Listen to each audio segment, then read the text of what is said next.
తండ్రి అయిన దేవునికి మహిమ కలుగునుగాక. ప్రభువును ప్రియ రక్షకుడైన యేసుక్రీస్తు నామంలో సహోదరి సహోదరులందరికీ నా హృదయపూర్వకమైన వందనాలు తెలియజేసుకుంటున్నానండి. చిన్న ప్రార్థన చేసుకుని కార్యక్రమాన్ని ప్రారంభించుకుందామండి. పరిశుద్ధుడైన ప్రియ పరలోకపు తండ్రి, మహోన్నతుడా, దయగలిగిన తండ్రి, గత కాలమంతా భయంకర దుర్దినాల్లో ఏ మంచి లేకపోయినా మీ మహాకృప కనికరమును బట్టి కాపాడి, మీ కుమారుడైన క్రీస్తు ప్రభువును బట్టి నేటికిచ్చిన క్షేమాన్ని, సంతోషాన్ని బట్టి కృతజ్ఞతలు తండ్రి.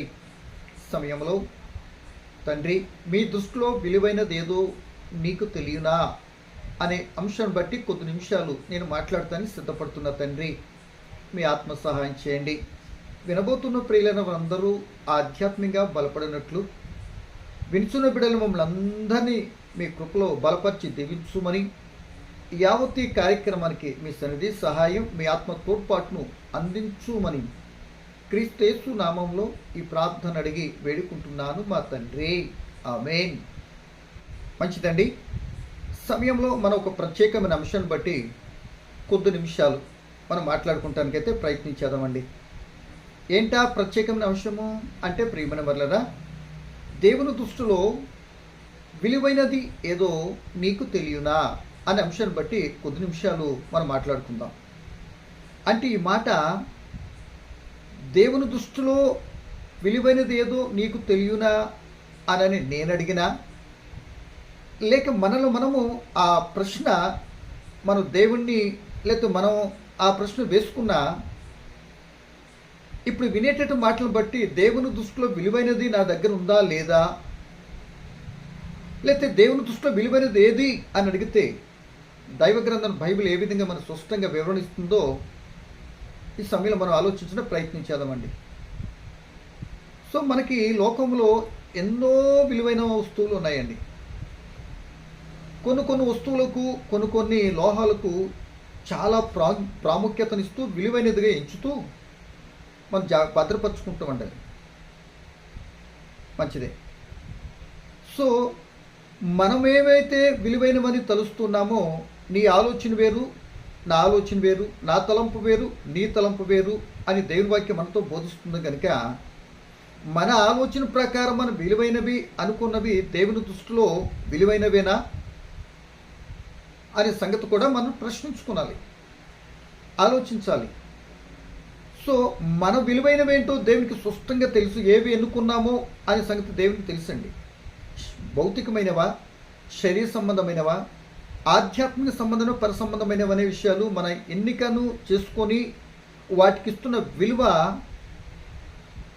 ఆ విలువను బట్టి మనము పర సంబంధమైన వారమా, భూ సంబంధమైన వారమా అని ఇట్టే దేవుడు గ్రహిస్తాడు.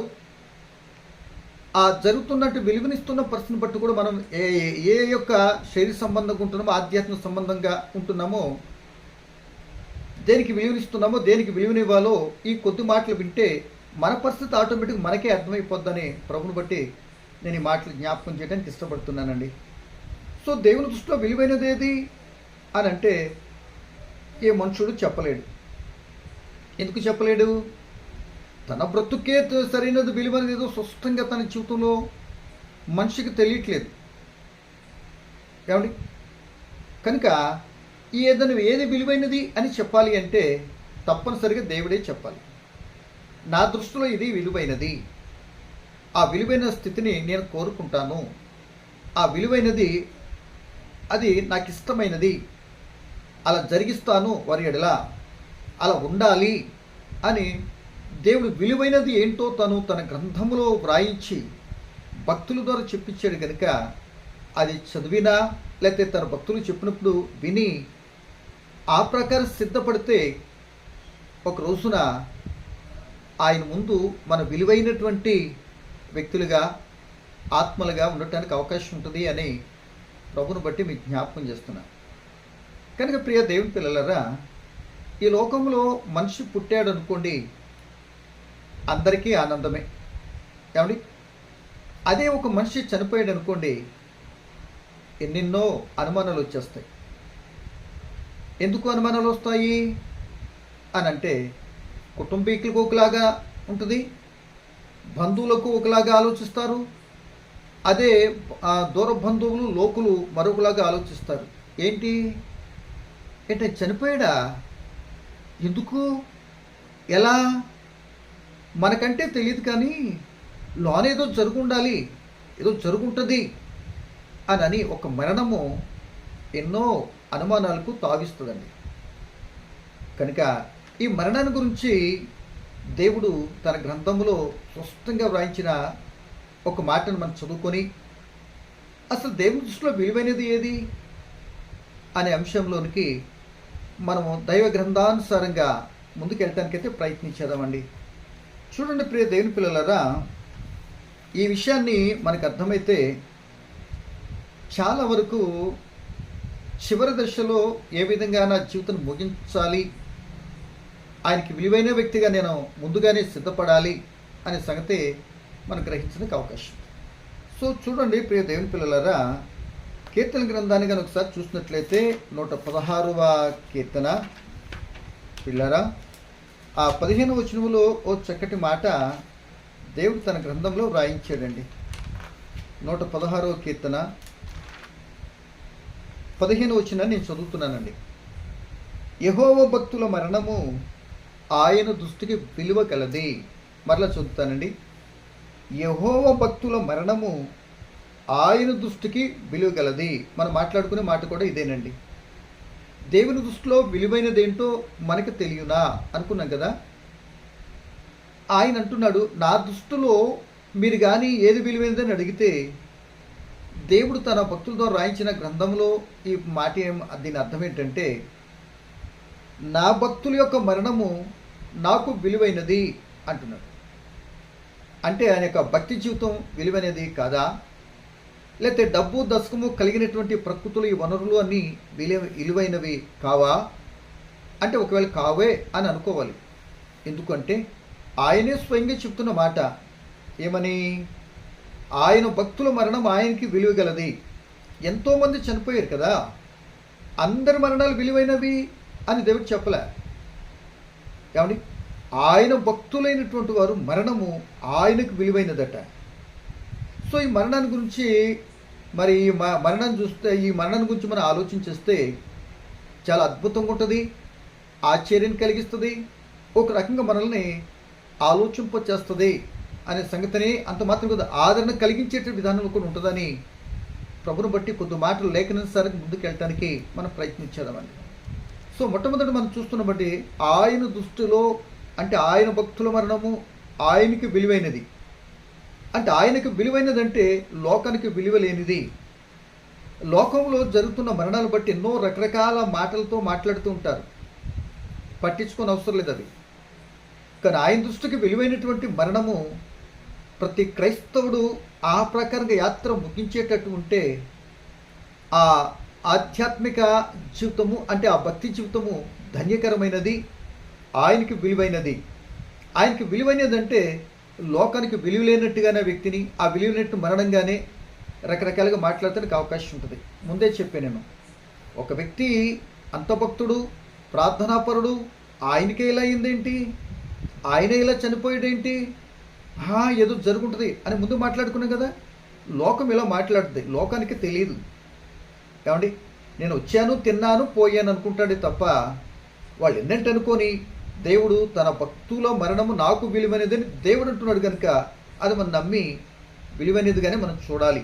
అది ఎలా విలువైనది, ఒకవేళ నాకు మరణము ఈరోజు రేపు రావచ్చు, మరో క్షణంలో రావచ్చు. అప్పటికి నేను విలువైన స్థితిలో భక్తుల్లాగానే నా జీవితాన్ని కొనసాగిస్తున్నానా, లేక భక్తిహీనతలో కానీ యాత్ర ముగించినట్లయితే మరి అది ఎంతో ప్రమాదకరమో ఈ రెండు విషయాలు మనం చూసుకుంటూ ముందుకెళ్దాం. ఎందుకంటే మరణం అందరికీ వస్తుంది, ఎవరు మరణం తప్పించుకోవటానికి అవకాశం లేదు. ఇంకా కీర్తనకారుడు అంటాడు, మరణము చూడకుండా బ్రతికినారు ఎవరు అని. ఈ మాటలన్నీ అంటే తప్పించుకుని ఎవరు లేరు. ఈ మాటలను దేవుడు రాయించాడంటే దేవుని దగ్గర జీవ మరణాలు ఆయన చేతిలో ఉన్నాయి. ఎవరు ఎప్పుడు చనిపోవాలి, ఎప్పుడు పుట్టాలి, ఏం జరిగించాలి అనే సంగతి మన జీవితము సర్వ హక్కులు ఆయన అరచేతిలో ఉన్నాయి. సో ఒక రకంగా మనం చెప్పాలి అంటే ఈ రోజున మనం ఇట్లా సజీవంగా ఉన్నామంటే ఆయన కృప. ఇది ఎంత డెలికేట్ అంటే జీవితం అంటే నీటి మీద బుడగ లాంటిది. ఎంత ఈజీగా అది ఫెయిల్ అవుతుందో ఆ బుడగను లేదా మట్టి కుండను తన అరచేతిలో పెట్టుకొని కాపాడుతున్నాడండి. ప్రియమైన దేవుని పిల్లలారా, ఎందుకు కాపాడుతున్నాడు అంటే తన భక్తులైనటువంటి వారు ఆయన చిత్త నెరవేరుస్తూ ఉంటే, ఆయనకి ఇష్టకరమైన జీవితాన్ని జీవిస్తున్నట్లయితే ఏదో ఒక రోజున భక్తులు చనిపోతారు, అలాగే భక్తిహీనులు కూడా చనిపోతూ ఉంటారు. కానీ ఆయనకి విలువైనది ఏంటి అని అంటే, ప్రియ దేవుని బిడ్డ, ఆయన భక్తులైనటువంటి వారి మరణం మాత్రమే. ఈరోజు నువ్వు నేను భక్తి కలిగి యాత్ర ఆయన పిలిచే టయానికి భక్తిలోనే ఉంటూ భక్తిహీనతను ఉంటున్నామో, ఏ క్షణం వస్తుందో తెలియదు కనుక మరణాన్ని గురించి కూడా మనం సిద్ధపరచుకోవాలండి, సరిదిద్దుకోవాలండి, సరి చేసుకోవాలండి, ఎలా ఉండాలో చెక్ చేసుకోవాలండి. అలా కాకపోతే కలిపి కొట్టరా కావేటి రంగా అన్నట్టుగా కొట్టుకొని వెళ్ళిపోతే ఒక రోజున ఆ మరణం విలువైనదిగా ఆయన దృష్టికి కనబడకపోతే, విలువలేనటువంటి మరణముగా ఉంటే అట్టి ఆత్మలు, ఆ విధంగా మరణించినటువంటి పరిస్థితి కలిగిన వ్యక్తులు ఆత్మలు యుగయుగాలు కాలే నరకాగ్నికి వెళ్ళిపోతున్న సంగతిని మనం పెద్దగా ఆలోచించవలసిన లేదు, అర్థమైపోతుంది ఈ మాటలను బట్టి. సో ప్రియమైన వాళ్ళరా, ఇక్కడ చూసినట్లయితే మీరు గమనించినట్లయితే బైబిల్లో మరణాల గురించి రెండు విధాలుగా మనం ఆలోచించవచ్చండి. ఏంటి, అకస్మాత్తుగా మరణం వస్తుంది ఒక్కోసారి, ఒకటి. రెండు, మరి మంచం పట్టి కొన్ని రోజులు ఆ బాధను అనుభవిస్తూ వెళ్ళేటువంటి మరణం వస్తుంది. సో ఈ రెండు మరణాలు మనిషి ఏది ఎక్కువ కోరుకుంటాడు అంటే, హఠాత్తుగాను లేక అప్పటికప్పుడే గబిక్కిని చనిపోతే, గుండాగి చనిపోతే జరిగితే ఎంత మంచి మరణం అండి. ఇకేం మంచాన పడి తీసుకోలేదండి, ఆయన మంచిదేనండి మరణం. సో చనిపోతే అలా ఎవరితో తిట్టించుకోకుండా, ఎవరితో మాట అనిపించుకోకుండా చక్కగా చనిపోయారండి అన్నట్టుగా కితాబు ఇచ్చేస్తాం కదండి. ఓకే, సో హఠాత్తుగా జరిగేటటువంటి ఆ పరిస్థితిని బట్టి, సో కొందరు చనిపోయినటువంటి వ్యక్తిని బట్టి ఆ బంధువులు ఆ యొక్క కుటుంబం మిగిలిన వ్యక్తులతో, మీ నాన్నగారు మీతో పెద్దగా పరిచర్య చేయించుకోకుండానే ముందుగానే ఏ బాధ లేకుండా నిన్ను ఇబ్బంది పెట్టకుండానే వెళ్ళిపోయాడమ్మా, చాలా మంచోడమ్మా అని అంటూ మనము చనిపోయిన తర్వాత నీతులు చెప్తూ వారు మంచిని అప్పుడు బయట పెడతాం. బ్రతుకున్నప్పుడు ఒక మంచి మాట చెప్పం. అందుకే యేసు ప్రభు చనిపోయి తిరిగి లేచి పరలోకానికి వెళ్ళిన తర్వాతే ఆయన యొక్క త్యాగము, ఆయన చేసినటువంటి ఆ రక్షణ కార్యము ప్రపంచవ్యాప్తమయ్యి నోట నేడు ఆయన మరణాన్ని తలంచనటువంటి వారు ఎవరూ లేనంత ఎత్తుకు ఆయన ఎదిగాడండి, ఆ దేవుని యొక్క పని నెరవేర్చడం కారణంగా. సో ఇప్పుడు మనం అటువైపు కంటే ఇక్కడ మనం మాట్లాడుకుంటున్న మాటను బట్టి మీరు గమనిస్తే, హఠాత్తుగా మరణం చాలా లేలిపోయారు అనుకుంటాం. అదే తీసుకొని ఒకవేళ మరణించామనుకోండి, వాళ్ళు ఏమంటాం, అమ్మో ఇలాంటి విషయం కూడా మనకు రాదు అన్నట్టుగా అనుకుంటాం. ఎంతో బాగా ఇటు అనిపించుకొని తిట్టించుకొని అలాగే చనిపోయే కంటే అలాగే చనిపోవడం మంచిది అన్నట్టుగా మాట్లాడతాం. సో అది మన ఆలోచన. సో నేను చెప్పే ఒక మాట ఏంటంటే, దేవుని పిల్లలారా, హఠాత్తుగా మరణించడానికి బైబిల్ హఠాత్తుగా మరణించినటువంటి మంచివాళ్ళు అని చెప్తుందా ఏంటి? ఒకసారి చూడండి, సామెతల గ్రంథంలోనికి ఒక మాట మనం వెళ్ళినట్లయితే అక్కడ చక్కటి మాట వ్రాయబడి ఉన్నదండి.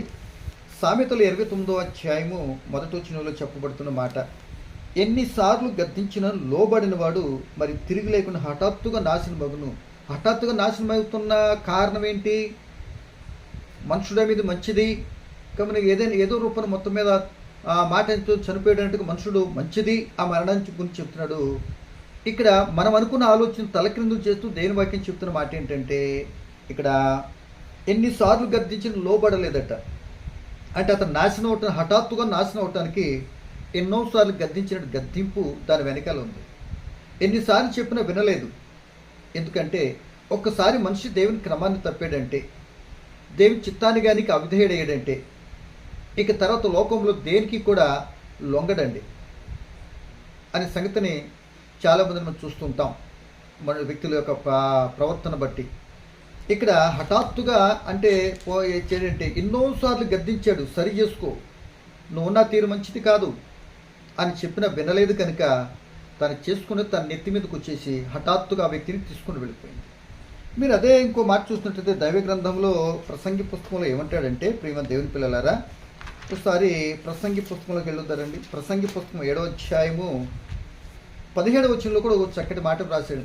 ఈ మాటను మరి బలపరుస్తూ ఇంకొక మాట ఏమని, ప్రసంగి 7:17, అధికముగా దుర్మార్గపు పనులు చేయకుము, బుద్ధిహీనముగా తిరగవద్దు, నీ కాలమునకు ముందుగా నీ వేళ చనిపోదువు. నీకు టైం ఉంది, సర్టన్ పీరియడ్ ఉంది, కానీ నువ్వెందుకు మధ్య రకంగా గబికిని హఠాత్తుగా వెళ్ళిపోతున్నావు? నీ కాలానికి ముందుగా ముందుకు వెళ్ళిపోతాకి కారణం ఏంటంటే, నిన్ను ఇలా అధికంగా దుర్మార్గపు పనులు చేయకు, వెళ్ళిపోతా కారణం అదే. బుద్ధిహీనంగా తిరగవద్దు. ఏమండి, అలా తిరిగేవంటే నీ కాలాన్ని ముందుకు వెళ్ళిపోతావు అని ఈ మా ప్రసంగి రాసినట్టుగా మరి సొలొమోను గారే అక్కడ కూడా చెప్తున్న మాట అంటే, ఎన్నోసార్లు ఇట్లుండడు బుద్ధిహీనతను బట్టి దుర్మార్గ పనులు బట్టి నేను హెచ్చరించా, సరి చేసుకోమని. నీకు ఏరియాలో దైవజనుల ద్వారా మాటలు వినిపింపచేశా, రకరకాలైన విషయాల ద్వారా ఎన్నో నీతులు చెప్పించా, కానీ ఈ చెవుతో విని చెవుతో విడిచిపెట్టినట్లుగా ఆ యొక్క నీతులు ఆ నీటి మీద రాతల్లాగానే నీ జీవితం వెళ్ళిపోయినట్లయితే హఠాత్తుగా వస్తుంది కనుక అది మంచిది అంటానికి అవకాశం లేదు. మనకు అది మంచిది అనుకుంటున్నాం. సో ప్రియ దేవుని పిల్లలారా, యాకోబు గారు కూడా వృద్ధాప్య దశకు వచ్చినప్పుడు మంచం మీద పడుకొని తన ప్రాణాన్ని విడిచాడట. ఎప్పుడు తన పిల్లలైన వారందరికీ చెప్పాల్సినటువంటి పంచాల్సినటువంటి అన్నీ కూడా పనిచేసి తన ప్రాణాన్ని విడిచిపెట్టాడని యాకోబు గారి గురించి మరి ఆదికాండం 49వ అధ్యాయంలో మనం చూస్తామండి. సో ఇప్పుడు నేను చెప్పబోయేది ఏంటంటే, ఇప్పుడు ఎవరు మరణించినటువంటి వారు మరణం విలువైనదిగా ఎవరున్నారు, అది ఎలా మనం ఐడెంటిఫై చేయొచ్చు, మాటలు అయితే చెప్పేశారు అని మీకు ఒక ఆలోచన రావచ్చు. నిజమే, దేవుని వాక్యం నుండి మనం చదువుకున్నట్లయితే ప్రియ దేవుని పిల్లలారా, ఒక వ్యక్తి ఆయన మరణము విలువైనది ఆయన దృష్టికి అంటానికి ఒక యవనస్తుని మీకు జ్ఞాపకం చేస్తాను. ఏమండి, తదుపరి ప్రియ దేవుని పిల్లలారా, అలాగే క్రీస్తు ప్రభువుకు 2 మాటలు చెప్పి వాళ్ళ మరణాలు ఎందుకు విలువైనవో తన గ్రంథంలో ఎలా రాయించాడో నేను ముగిస్తాను. ఎన్నో మాటలు మరణాన్ని గురించి ఎంతో చెప్పొచ్చు. సో మనం ఉన్నటువంటి అంశం మీద కొద్దిగా ఆ భావన కొద్దిగా అర్థం చేసుకుంటానికి, విలువైనదంటే ఎప్పుడు విలువైనది అని మనం మాట్లాడటానికైతే ప్రయత్నం చేస్తున్నాం. చూడండి, స్టెఫన్ గారు మనకందరికీ బాగా తెలుసు. ఆయన ఆత్మపురుడు, ఆత్మతో ఎదిగినటువంటి వ్యక్తి. సంఘములో అపోస్తలుల ద్వారా ఎన్నిక చేయబడిన వ్యక్తిగా స్టెఫన్ గారు మనకు కనబడతారు. ఆయన ఇశ్రాయేలు ప్రజలతో చక్కటి ప్రసంగాన్ని ప్రారంభించాడండి. ప్రసంగాన్ని ప్రారంభించి ఎక్కడి నుండి ప్రారంభించాడు? అబ్రహాంతో ప్రారంభించి మొత్తం చరిత్ర అంతా చెప్పుకుంటూ వస్తూ, అబ్రహాము కూడా యేసు ప్రభు ఈ లోకానికి వచ్చారు, ఆయన రక్షించడానికి వచ్చినటువంటి ఆ యేసు ప్రభుని మీరు ఏం చేసి చంపేశారు. చంపేతే ఆ యేసు ప్రభు మరణాన్ని తిరిగి లేచి ఆ తండ్రి కుడిపార్శ్వన పరలోకంలోనికి వెళ్ళాడు. ఆ చివరి భాగంలో ఆ పరలోకంలో ఉన్నటువంటి ఆయనను ఇదిగో నేను కళ్ళారా చూస్తున్నాను అని చెప్పాడు. ఏమండి, వెంటనే వీళ్ళకి కోపం కట్టలు తెంచుకుంటూ వచ్చేసి రాళ్ళు పట్టుకొని ఆయన ఏం చేశారు? రాళ్లతో కొట్టి చంపేశారు. బాగా ఆలోచించారు ఇక్కడ. అంటే ఆయన ఆ పరలోకంలో యేసు ప్రభువును చూస్తున్నాడు అంటే దాని అర్థం ఏంటి? ఆయన తిరిగి లేచాడు అని స్పష్టంగా చెప్పుతూ అక్కడ లేచి తిరిగి వెళ్ళిన ఆయన తండ్రి కుడిపార్శ్వన నేను చూస్తున్నాను, ఆయన అక్కడ ఉంటాం అన్నాడు. అంటే చూసే నేత్రాలు ఉండే కానీ ఆధ్యాత్మిక సంబంధమైన పరలోకంలో ఉన్నటువంటి యేసుని చూసేటటువంటి ఆధ్యాత్మిక సంబంధం లోతు వీళ్ళకి తెలియదు. సో అప్పుడు వెంటనే రాళ్ళు తీసుకొని కొట్టేస్తాడు. అంటే ఇక్కడ ఒక విషయం గమనించాలి. ఆయన ఏం తప్పు చేశాడని? ఏ తప్పు చేయలేదు కదా. ఎందుకు అంతగా కొట్టేశారంటే ప్రియమ దేవుని పిల్లలారా, ఏమండి, ఎందుకు కొట్టేశారని? రాళ్ళతో కొట్టి చంపటానికి ఇశ్రాయేలుకి అయితే హక్కు ఉంది, కానీ అదే యేసు ప్రభుని రాళ్ళతో కొట్టి చంపకుండా యేసు ప్రభుని అయితే ఏం చేశారు? సిలువ మరణం వీళ్ళు విధించలేరు కనుక వాళ్ళ కోపాన్ని చల్లార్చుకుంటానుకో లేదా యొక్క ఆయన అడ్డు తొలగించుకుంటానుకో రోమిలతో సిలువేయించారు. సో అది కూడా మనం చెప్పుకుంటాం. ఇక్కడ మనకు కావాల్సిందంటే ఆయన మీద ఎంత కోపం ఉందో ఒకసారి చూడండి.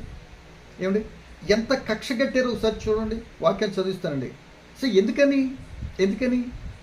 అంటే నీ తప్పేదో, నువ్వు తప్పులో ఉన్నావు, సరి చేసుకోమని చెప్పటమే చేసిన పొరపాటు ఈరోజు. ఆ రోజు కూడా, ఈ రోజు కూడా అదే. మీరు మారండి, మార్పు చెందండి. మీరు చేసుకుని మీ నెత్తి మీదకి వస్తుంది. మార్పు చెందకపోతే మీరున్న క్రియలు మంచివి కాదు కనుక దాని ద్వారా మీరు నష్టపోతారు. మీరు యుగాలుగా నరకాగ్నికి వెళ్ళిపోతారు. శిక్ష రాబోతుంది. మీరు చేసుకున్న దానికి పరిపక్వమవుతుంది మీ పాపం, మీరు చేసుకున్న క్రియలు. అది ఎవరో చేసి వీరి మీద వారి మీద అంటాం కాదు అని సువార్తగా క్రీస్తు అటువంటి శిక్షను తప్పించగలిగి క్రీస్తు ఆయన దగ్గరకు వచ్చాను. మాట విని మార్పు చెందండి, మారు మనసు పొందండి అంటే, ఆహా మాకు తెలీదా ఏంటి? ఇన్నాళ్ళ బట్టి మేము బ్రతకలేదా? మాకు అనుకున్న దైవాలు మమ్మల్ని కాపాడలేదా? ఇక నువ్వు చెప్తే కానీ వినేసి మేము మారిపోవాలి. కనుక అసలు నిన్నే లేకుండా చేస్తే పోతుందిగా మాకు. ఎవరిని?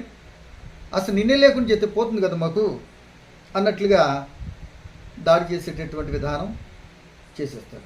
ఇప్పుడు ఇంతకీ ఇంత కక్ష ఎందుకు పూరినారంటే, ఇప్పుడు ఒకళ్ళు రాళ్ళతో కొట్టి చంపాలంటే ఎవరిని చంపుతారు? అసలు ధర్మశాస్త్రం ప్రకారం, మోషే ధర్మశాస్త్రం ప్రకారం వ్యభిచారం చేసినటువంటి వారిని రాళ్లతో కొట్టి చంపాలి. అంటే ఆయన చేసిన బోధన ఏ విధంగా పోల్చుకున్నట్టు అనిపిస్తుంది మనకి? ఒకసారి ఆలోచించేయండి. సో అలా కొడుతుంటే వాళ్ళ బంధువులే చూసోళ్ళకి ఎలా ఉంది? ఏ తప్పు చేస్తుంటాడో ఏంటో, లేకపోతే వాళ్ళ కుటుంబీకులు ఉన్న వ్యక్తిని వాళ్ళ మతాన్ని బోధిస్తుంటేనే, వాళ్ళ యొక్క ఆ రక్షకుడు క్రైస్తవ మతాన్ని తెలియపరుస్తుంటేనే వాళ్ళే చంపేశారంటే నిజంగా ఏ తప్పు చేయకపోతే వీళ్ళు చంపుతారా? ఏ తప్పు చేయకపోతే వీళ్ళు కొడతారా అని అనుకొని లోకులు ఒకలాగా, వీళ్ళేమో వాళ్ళ యొక్క మతానికి అడ్డు తగిలినట్టుగా, లేకపోతే యేసు ప్రభుని గురించి ఆ యొక్క తిరిగి లేచాడంటే వీళ్ళు స్టెఫన్ గారు చంపేస్తున్నారు. అప్పుడు అంటాడు, ప్రియ దేవుని పిల్లలరా, తండ్రి వీరేం చేస్తున్నారు వీరు ఎరుగరు అని. దానికి ముందు నా ఆత్మను, ప్రభువా నా ఆత్మను నేను చేస్తున్నాను నీకు అప్పగిస్తున్నాను తీసుకో, లేకపోతే నీకు అప్పగిస్తున్నాను అంగీకరించినట్లుగా చెప్పాడండి. అంటే దీన్ని బట్టి మనకేంటంటే ఇది దేవుని దృష్టిలో విలువైన మరణం. లోకుల దృష్టిలో ఏంటి? ఇదేంటి భక్తుడు చక్కగా బోధించాడు, అసలు ఏ తప్పు లేకపోతే ఇంత రాళ్ళతో కొట్టి ఇంత అతి క్రూరంగా చంపుతారు? అసలు నిజంగా పైకేమో బాగానే కనపడుతున్నాడు, వాళ్ళ పిల్లలే వాళ్ళ క్రైస్తవులు వాళ్ళే ఈ విధంగా రాళ్ళతో కొట్టేశారంటే మరి నిజంగా ఎంత అమానుషం, ఏదో చేస్తుంటాడు అని ప్రజలు అలా కోస్తారు. వాళ్ళ మాట పట్టించుకోకండి, నీ అంతరాత్మని అడగండి, తప్పనిసరిగా అదేదో దేవుడు చెప్తాడు. కనుక దేవుని పిల్ల అలా అయిపోయింది. కనుక వాళ్ళ దృష్టిలో ఆయన మరణం ఏంటంటే ఈయన కుక్క చావు చచ్చినట్లుగా ఎంతో భయంకరంగా చనిపోయాడు. కనుక అమ్మమ్మమ్మమ్మమ్మో ఇలాంటి మరణం ఎవ్వరికీ రాకూడదమ్మ నాయనోయ్, కళ్ళెదురు ఇలా కొట్టేయటమే అని మనుషులు అలా కొడుతుని చూసి, అలాగా నాకు ఎలాంటిది నాకు పక్కవాళ్ళకి కూడా రాకూడదు అన్నట్టుగా మాట్లాడతాడు. కానీ మనుషుల ఆలోచన అలా ఉంటే ఏమండి, దేవుని దృష్టిలో ఇదిగో నా కొరకు ఆయన సహించి భక్తుడిగా ఉండి ఆ కొడుతున్నా, అన్ని రకాలు హింసిస్తున్నా, దూషిస్తున్నా మారు మాట్లాడకుండా తన కొరకు మరణించటానికి ఇష్టపడ్డాడు. కనుక నాకు ఈ మరణం నాకు విలువైనది అంటున్నాడు దేవుడు. చూసారా మనిషి ఆలోచన దీనికి ఎంత డిఫరెన్స్ ఉందో. మరి ఈరోజు ఇట్టి స్థితి మనం ఏమైనా ఓర్చుకోగలుగుతున్నామా, లేకపోతే ముందుకెళ్ళగలుగుతున్నామా? ఒకసారి ఆలోచించండి. ఈ మాట మనం చదువుకుందాం. చూడండి, మరి అపోస్తుల 7వ అధ్యాయము మరి 54 అంతా చదవాలండి, కొద్ది ఎక్కువ భాగంతో ఉంది. నేను 57 చదువుతున్నాండి. అతడు వారు పెద్ద కేకలు వేసి చెవులు మూసుకొని ఏకముగా అతని మీద పడి పట్టణం వెలుపలకు అతను వెళ్ళగొట్టి రాళ్ళు రువి చంపిరి. సాక్షులుగా సౌలు అని ఒక యవనుని పాదముల యొద్ద తన వస్త్రములు పెట్టిరి. ప్రభువును గూర్చి మొరపెట్టుచు, యేసు ప్రభువా నా ఆత్మను చేర్చుకునమని స్టెఫను పలుకుచుండగా వారు అతను కొట్టి రాళ్లతో కొట్టిరి. అతను మోకాళ్ళుని, ప్రభువా వారి మీద ఈ పాపం మోపకం అని గొప్ప శబ్దంతో పలికెను. ఏమండి, ఈ మాట పలికి నిద్రించెను. అంటే ఏం చేశాడు? నిద్రించాడు. అంటే నిజమైన క్రైస్తవుడు నీతిమంతుడు చనిపోడండి, నిద్రిస్తారు కనుకనే ఆ క్రీస్తు ప్రభు వచ్చినప్పుడు ఆయనతో కూడా రావటానికి ముందు చనిపోయిన వాళ్ళు అయితే ఇక్కడ నీతిగా బ్రతుకుతుంటే రెప్పపాట్లో మార్పు చెంది ఆయనతో కలిసి ఉండటానికి అవకాశం ఉంటుందని కొరింథీ పత్రిక 15వ అధ్యాయంలో కూడా మనం చూస్తాం. మరి తెస్సలోని పత్రిక 4వ అధ్యాయంలో కూడా మనం చదువుకుంటాం. సో మనకి ఇప్పుడు కావాల్సింది విలువైనది ఏంటంటే అదండి. మాట అర్థమైంది అనుకుంటా. కనుక ఈ సమయంలో మరొక మాటకు మనం తీసుకున్నట్టు ప్రియ దేవుని పిల్లలరా, మీరు గమనించినట్లయితే ఈ భాగాన్ని బట్టి దేవుని యొక్క వాక్యం, యేసు ప్రభువును కూడా మీరు చూడండి ఒకసారి. ఆయన కూడా ఎన్నో బోధలు చేశాడు అండ్ ఆశ్చర్యకార్యాలు చేశాడు, అద్భుతాలు చేశాడు. ఎన్నో ఆయన మనిషి చేయలేనటువంటి ఊహకు అందనంతటువంటి గొప్ప గొప్ప కార్యాలు చేశాడు.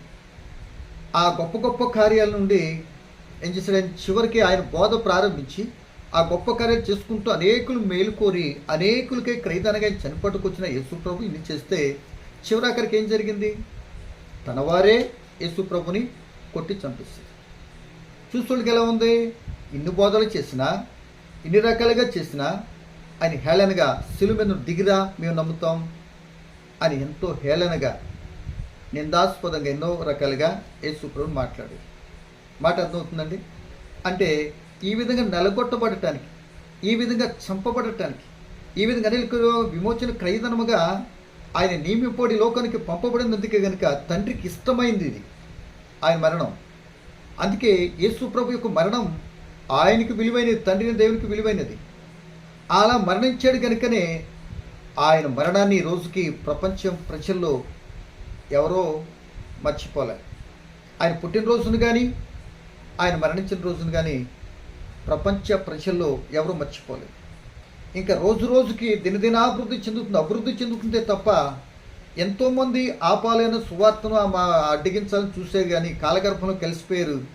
ఈ సువార్త రెపరెపలాడుకుంటూ ఇంకా అభివృద్ధి చెందుతున్నట్లుగా మనకు కనబడుతుంది. అంటే అందరి దృష్టిలో ఎలా కనబడ్డా ఆయా యూదులు ఆయన కార్యాలు అనుభవించుకు వాళ్ళు కూడా ఎన్నో రకాలుగా హింసించారు, దూషించారు, మొక్క మీద ఉమ్మి వేశారు, పిడిగుద్దులు గుద్దారు. చూస్తోళ్ళకి ఎలా ఉంటుంది? అరే ఏంటి అంత హీనంగా, అంత హీనాతిహీనంగా ఇన్ని గొప్ప కార్యాలు చేసినటువంటి యేసుని ఏంటి ఇలా కొడుతున్నారేంటి అన్నారు. కానీ ఎవరు ఎందుకు కొడుతున్నారని అడిగిన వారు లేరు. అయ్యో పాపం ఈయన్ని తప్పోనిండి అన్న మాట పలికినటువంటి వారు లేరు. అలా కొడుతుంటే సినిమా చూసినట్టు చూసి హేళన చేసి సినిమాని దిగినందుకు మాట్లాడారు. అంటే ప్రియమైన వర్లరా, ఆయన కొరకు ప్రాణాన్ని పోగొట్టుకుంటే దాన్ని దక్కించుకుంటారు. ఆయనను పోగొట్టుకుంటానికి ఇష్టపడినటువంటి వారిగా ఉన్నటువంటి భక్తులే, వారి మరణమే ఆ తండ్రి దేవునికి విలువైనది.